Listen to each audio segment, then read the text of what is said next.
Abba barata atumtiya abba barata atumtiya abba barata amma yaadata waan bara darbe sa yaadata guyyaa guyyaa sabsabaa jetta harkaan kifatuu jetta barri waa tole abni keenya dhokatee nafu wanti kalee deebigee dhufu wajji bubbulaa walii galleetu walaa gala inni kalee saaseedhaaf tola isa borrootu hunda jaala.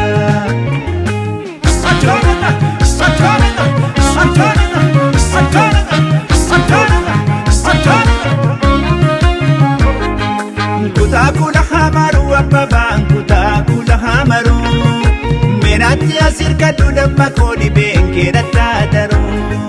Kutakula hamaru ababaan kutakula hamaru menatti asirka dudamma koodi beekera taataru. Bishaanu bishaan kabayyaa bishaan disti iyyaa bishaan disti abeellee kalee harkee atuma sigeette akkam jirti.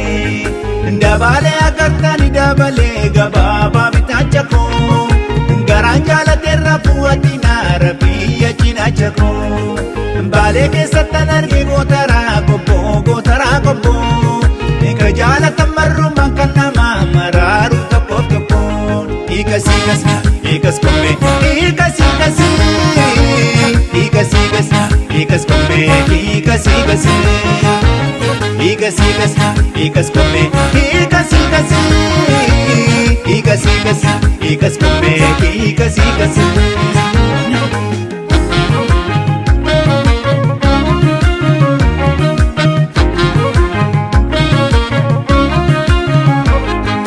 Dabalee harki cabee akkuma cinaacharra loohutti ndoosini wal jaalannaa akka hin abbaan dhiiga bootti.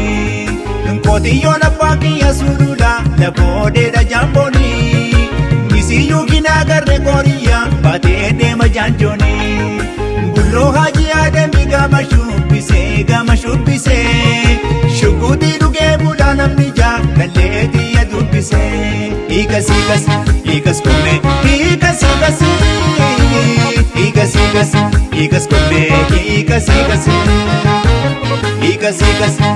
kobbee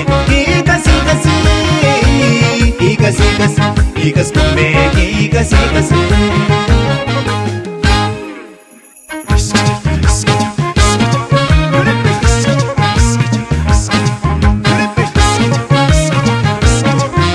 Inilaalina kan nama biraan taatu ilaalina kan nama biraan taatu hin eegina foon abbaa koo kan nama biraan taatu hin shakkina kan nama biraan taatu hin laalina.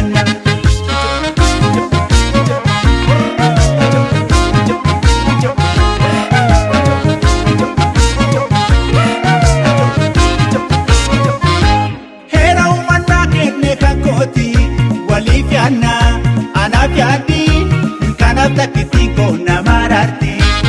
Angan inni suushee foon abbaa koo hin dabarsu nama kenne jaalala koo fansheetu dulloomne jaalala koo fansheetu.